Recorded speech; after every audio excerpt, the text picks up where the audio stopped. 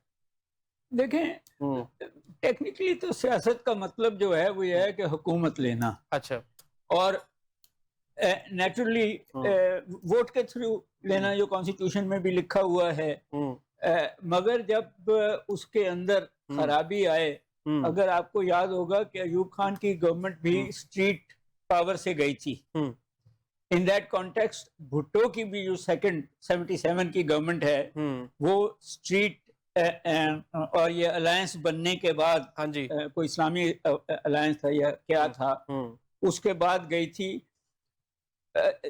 جو دو حکومتیں جنہوں نے اپنا میعاد پورا کیا ہے وہ ایک پیپلز پارٹی ہے، حالانکہ پرائم منسٹر بدلتے رہے، اور ایک نواز شریف صاحب کی پارٹی ہے جس میں بھی وہ بدلے اور خاقان عباسی صاحب آئے، مگر یہ دو حکومتوں نے اپنا میعاد پورا کیا پولیٹیکلی مشرف کے بعد۔ ٹھیک ہے، اس کے بعد جو ہے سارا پولیٹیکل پروسیس، بے شک وہ عمران خان صاحب کی پارٹی کا ہو، وہ پی ڈی ایم 1 کا ہو، اور ابھی ہو وہ انہوں نے 2-2.5 سال اس سے پہلے بھی جو ہیں نواز شریف صاحب اور بے نظیر صاحبہ، ان کی بھی 2-2.5 سال کی حکومتیں بدلی ہیں، اور یہ بھی ابھی وہ اسی نہج پہ پہنچ گئے ہیں۔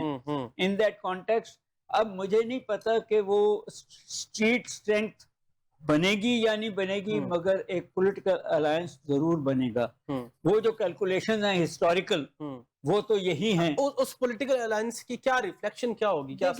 ایک ہی ریفلیکشن ہر دفعہ ہوتی ہے، مارشل لا ہے یا حکومت پرائم منسٹر کے وہ ایک ہی ریفلیکشن ہے کہ جی کرپشن۔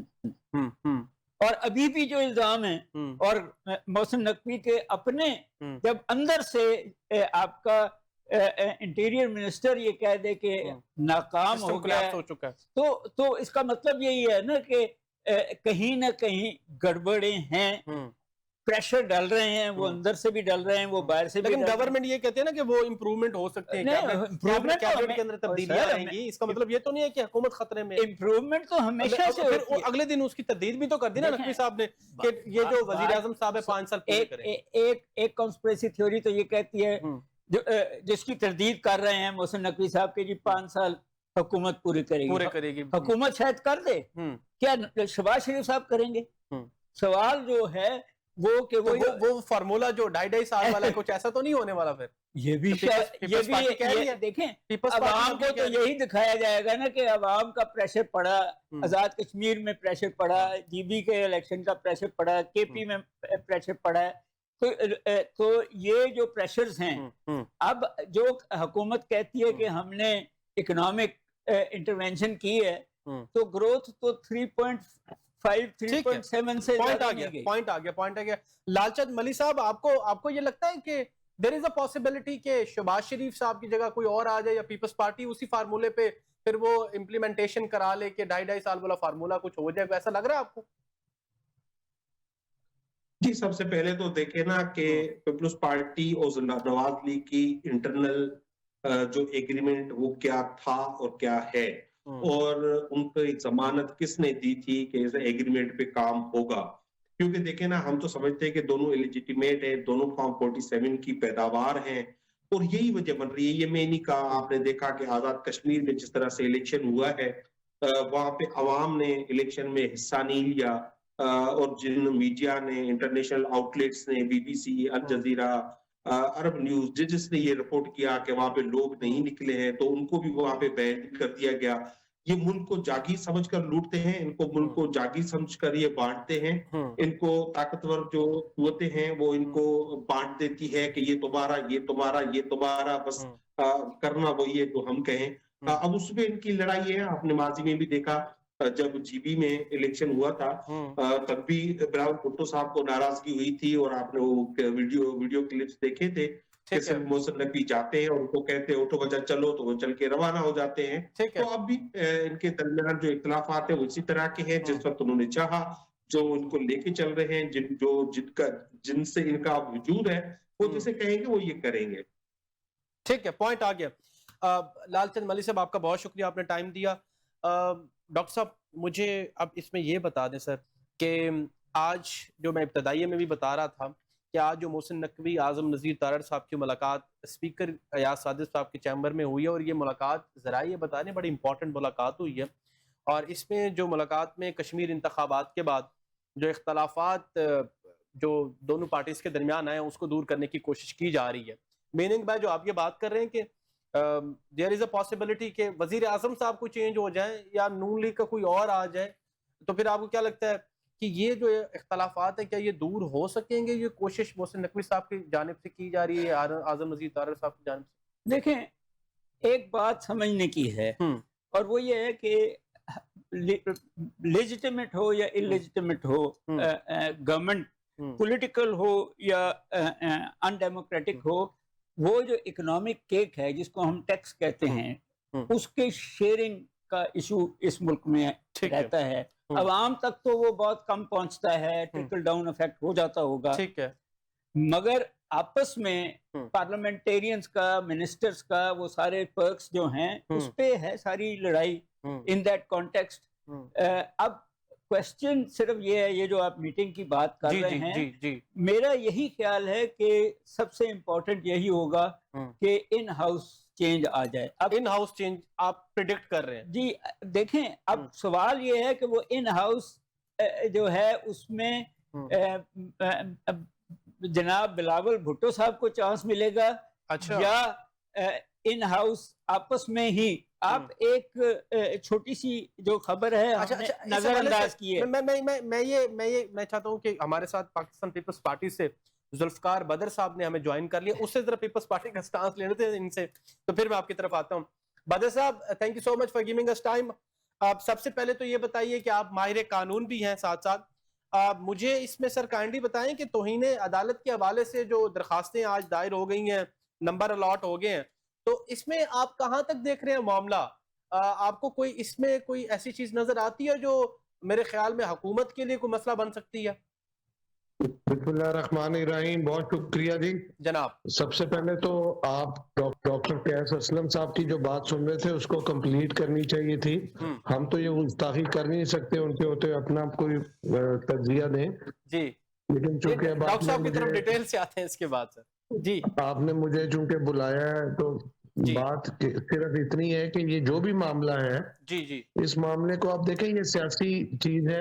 عدالت کے اندر جائے گا، عدالت اس کے اندر اس کے پلس مائنس دیکھے گی، چیزیں کرے گی، لیکن عدالت اگر کسی پہ کنٹمپٹ آف کورٹ بھی لگا دے، بہت حد تک کسی کو فارغ بھی کر دے، اس سے حکومت کا کوئی اس سے ڈر والی بات نہیں کہ حکومت کو کوئی فرق پڑے گا. ٹھیک ہے، ٹھیک ہے.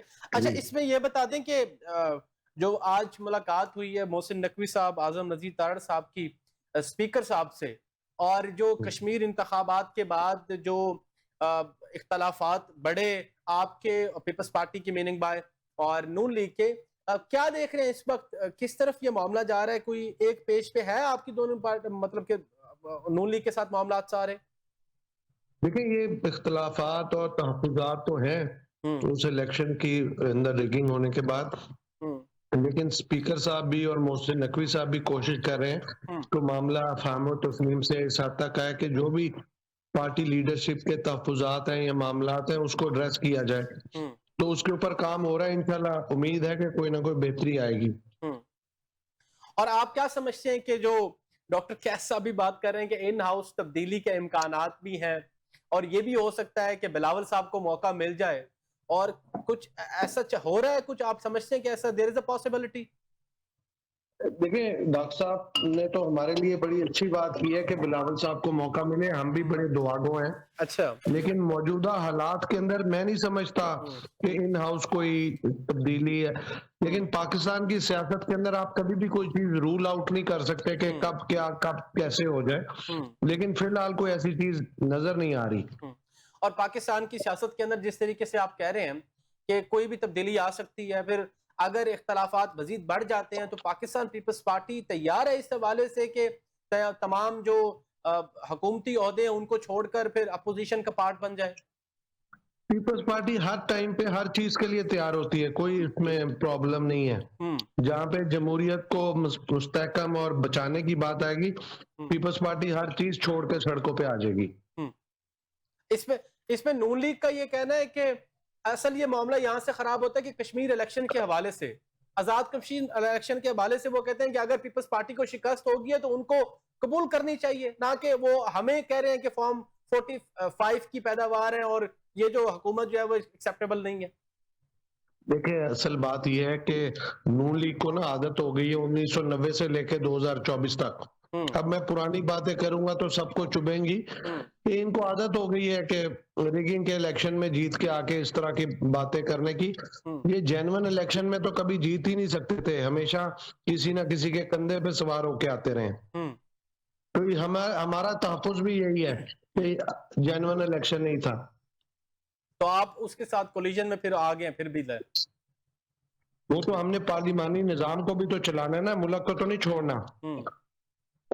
اب پارلیمانی نظام کو چلانے والا جو گراؤنڈ ہے وہ آپ کیا سمجھتے ہیں کہ آن دا بیلس آف پروبیبلٹیز کیا دوسری طرف جس الیکشن کو آپ جینوئن نہیں کہہ رہے وہ چلے گا پارلیمانی نظام چلے گا.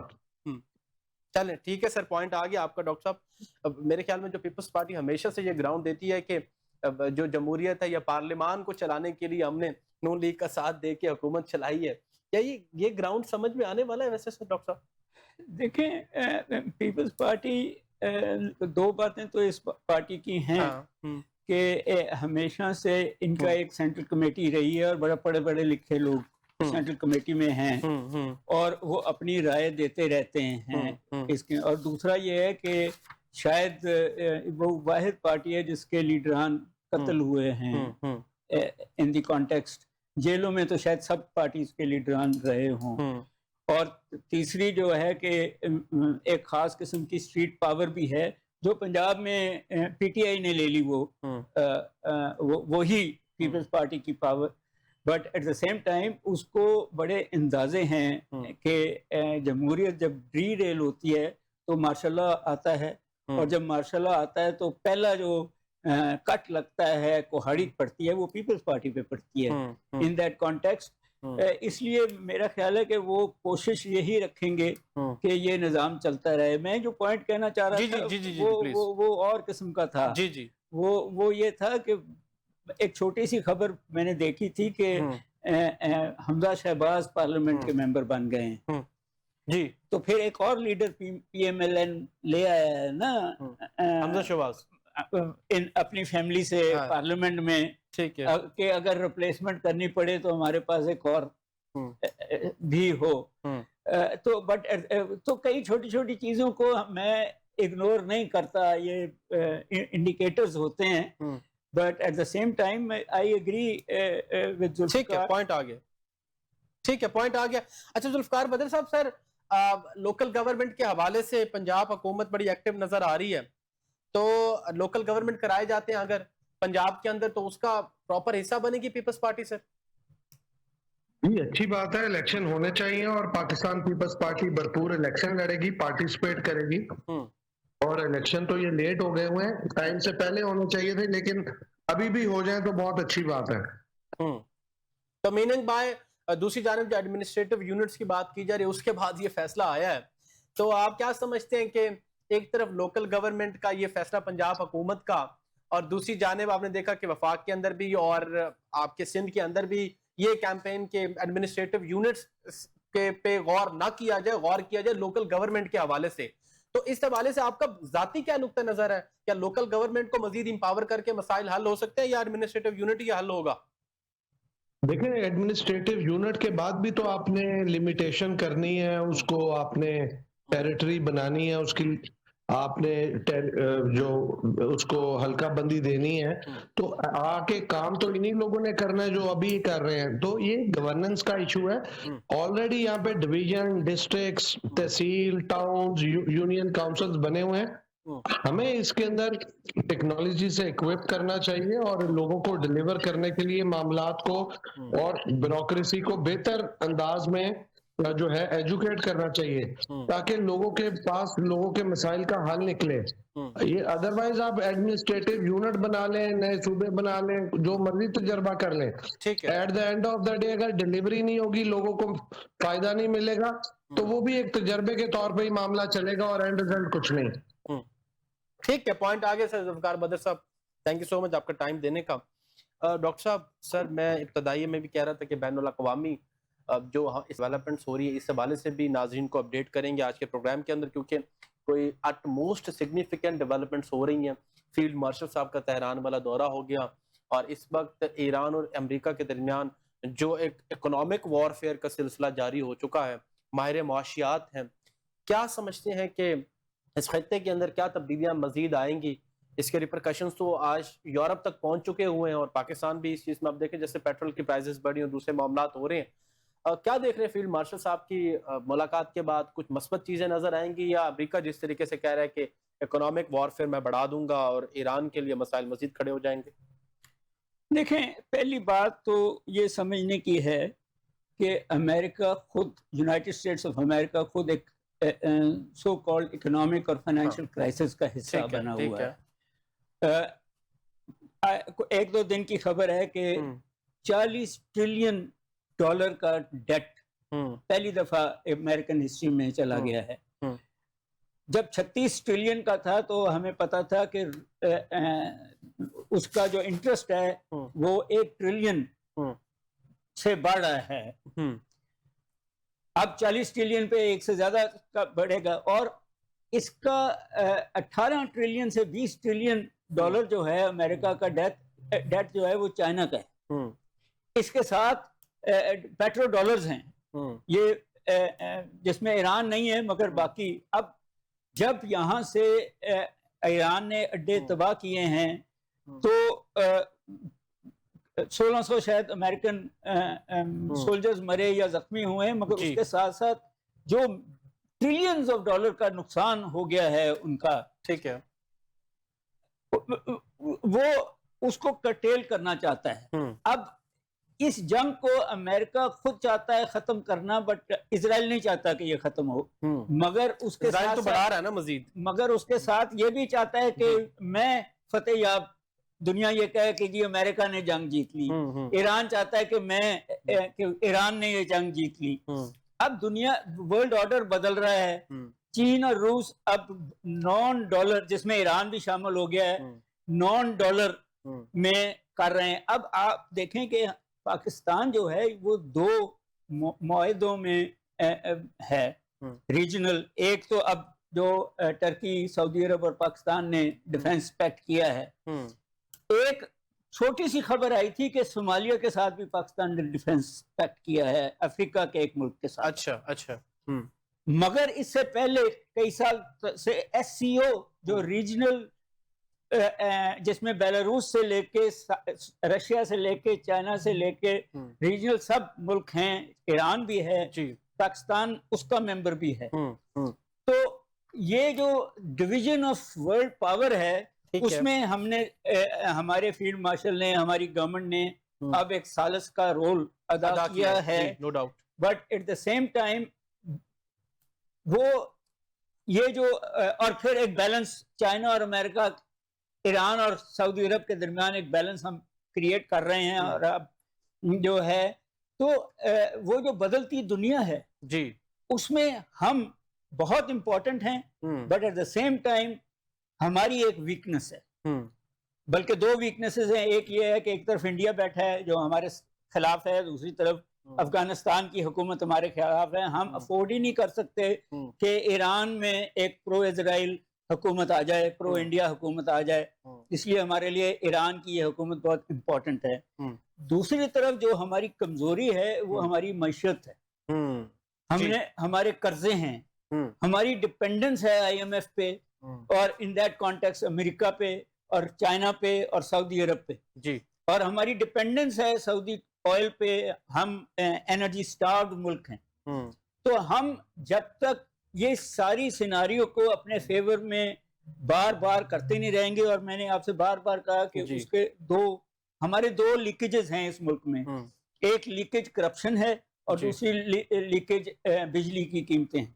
جب تک ہم ان دو کو کنٹرول کر لیں, گورننس تیسری آ جاتی ہے, مگر وہ بات کی بات ہے, یہ دو کو کنٹرول کرنا. تو ہماری تیسرا جو ایشو ہے وہ ہماری یوتھ کا پڑھے لکھے ہونا, جس پہ کوئی وہ نہیں دے رہا ہے. ٹھیک ہے. سو ان دیٹ کانٹیکسٹ دنیا بدل رہی ہے. اس میں ہم ذرا یہاں پہ آ جاتے ہیں نا, خاص طور پہ گلف کنٹریز کے حوالے سے, ذرا وہ بھی امپورٹنٹ ایمبٹ ہے اس وار کے اندر.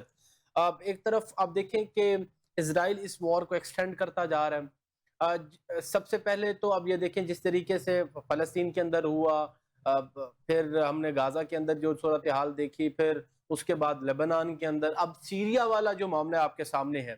اب یہ وار بڑھتی جا رہی ہے. دوسری جانب اگر ہم دیکھ لیں دوسرا اسپیکٹ, تو پاکستان, سعودی عربیہ اور ترکیہ کا جو ڈیفنس پیکٹ ہو گیا ہے.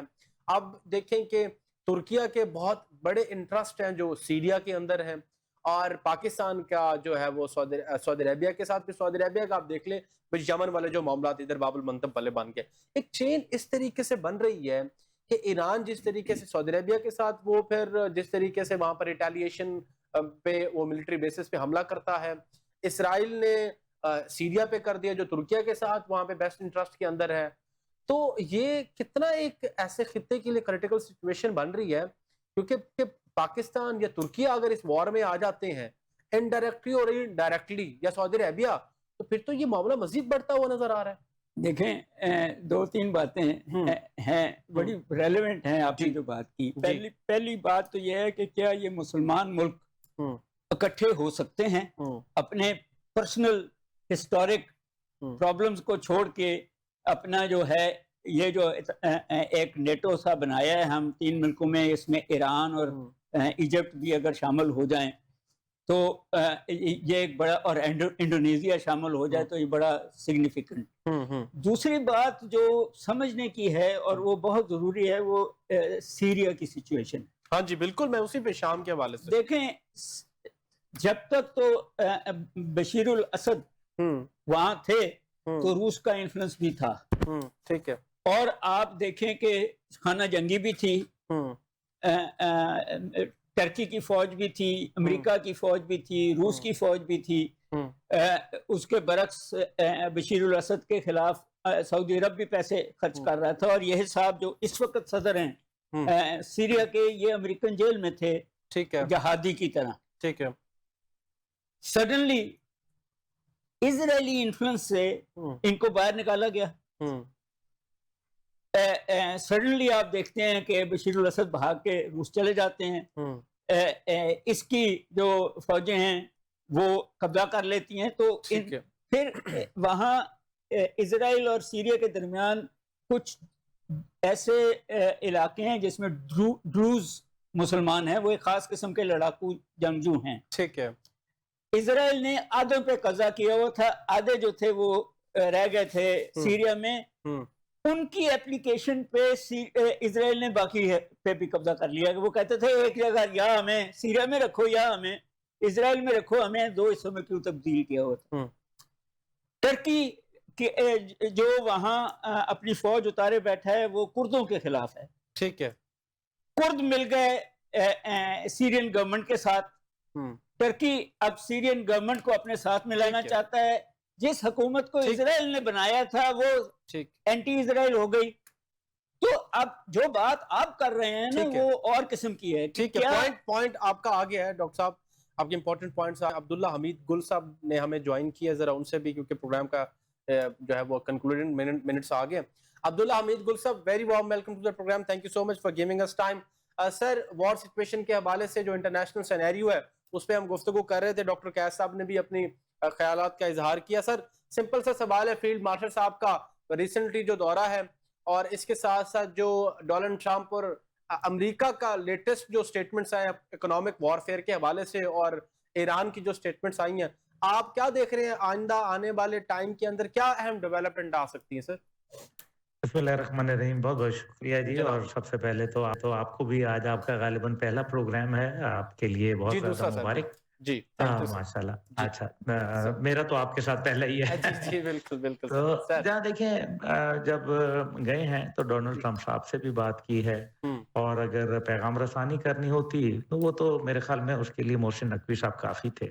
جی تو جب گئے ہیں فیلڈ مارشل تو جب بھی گئے ہیں تو کچھ نہ کچھ اچیو کر کے ہی آئے ہیں. تو میرا خیال ہے ایران کی بھی خواہش ہے اور امریکہ کی بھی خواہش ہے. تو جب دونوں خواہشات ہوں صرف کچھ مس انڈرسٹینڈنگز ہوتی ہیں, کچھ مشکلات ہوتی ہیں جن کو دور کرنا ضروری ہوتا ہے. اینڈ آئی تھنک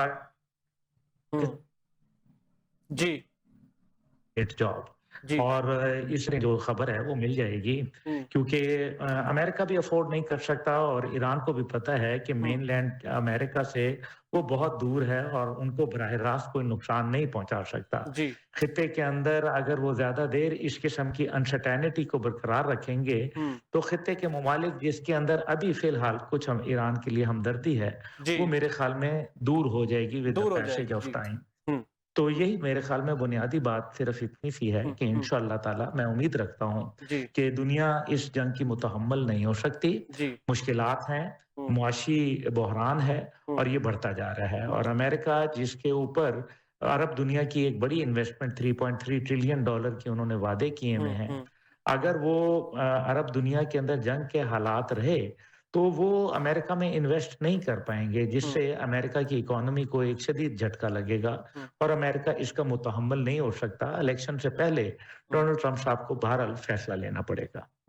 اچھا, اس میں عبداللہ صاحب اسرائیل کے حوالے سے بڑا امپورٹنٹ میرے خیال میں اس وقت سینیریو بنا ہوا ہے نا کہ وہ شام تک اس کو لے گیا ہے, لبنان سے پہ شام, یہ کتنا جو ہے وہ کریٹیکل ہوگا خطے کے لیے؟ دیکھیں جو اس ٹائم پہ اسرائیل ہے وہ پہلے بھی جب سوئٹزرلینڈ کا معاہدہ ہوا تھا اور پاکستان کی سربراہی میں, تو اس ٹائم پہ بھی اس نے لبنان کا جو فرنٹ تھا وہ اوپن کیا تھا, اور اس سے وضاحت سے نظر یہ آتا ہے کہ اسرائیل سپوائل کرنا چاہتا ہے, وہ چاہتا ہے امریکن جو ہے وہ اس خطے سے نکل نہ پائیں, اسی لیے کبھی وہ شام اور کبھی ترکیہ کی طرف جو ہے وہ مڑ بھیڑ کر رہا ہے. دوسری جانب مجھے یہ شک ہے کہ اگر اس کی یہ چال نہ کارگر ثابت ہوئی تو شاید خدا نہ خواستہ وہ کوئی امریکہ کے اندر فالس فلیگ آپریشن نہ کنڈکٹ کروا دے. یہ کیونکہ وہ اس ساری آپ کو پتہ ہے کمین گاہ سے حملہ کرنے میں وہ ماہر ہیں, براہ راست تو وہ کر نہیں سکتے, اور ان کو پتہ ہے کہ they are very vulnerable now. ان کو یہ اچھی طریقے سے جانتے ہیں کہ اگر امریکہ اس خطے سے روانہ ہوا تو ان کا والی وارث کوئی نہیں رہ جانا, جس کی بنیاد کے اوپر ان کو فیئر آف ان نون ہے اور وہ اس فیئر کے لیے کسی بھی سطح کے اوپر جانے کے لیے تیار ہو سکتے ہیں. اچھا, اس میں ایک امپورٹنٹ سوال ہے سر, یونیپولر ڈائمینشن آف ورلڈ کی بات کی جاتی تھی میرے خیال میں, اب تو نہیں. اس میں سمپل سے یہ بتا دیں کہ اب ورلڈ ڈائمینشن کیا ہے ورلڈ ریجیم کے اندر, امریکہ کی سپریمیسی کہاں سٹینڈ کرتی ہے؟ دیکھیں امریکہ کی سپریمیسی جو ہے وہ نیچرلی ایک سپر پاور ہے, اس کی اپنا ایک اورا ہے, لیکن وہ بریک ہو رہا ہے نا اس وار کے بعد افیکٹ ہو رہا ہے بہت بری طریقے سے. آپ دیکھیں نا کوئی جو اس عمان کو اوپر حملہ کرنے کی انہوں نے بات کی, عمان نے جواب تک دینا مناسب نہیں سمجھا, اور ابھی انہوں نے کہا کہ ایران کے ساتھ آپ اپنی اکنامک ٹائز کٹ آف کر لیں, پوری دنیا کو بولا, ماں سوائے یو اے ای کے کسی نے کمپلائی نہیں کرنا کیا پسند کیا ان کو. تو دس شوز کہ وہ ایک سٹرگلنگ سپر پاور ہے, اور جتنا وہ اپنی سر پروگرام کا وقت ختم ہو چکا. عبداللہ حمید گل صاحب, thank you so much for giving us time. ناظرین انشاءاللہ کل آپ سے پھر ملاقات ہوگی. اپنے میزبان نگاری کو اجازت دیجیے. اللہ نگہبان. پاکستان زندہ باد.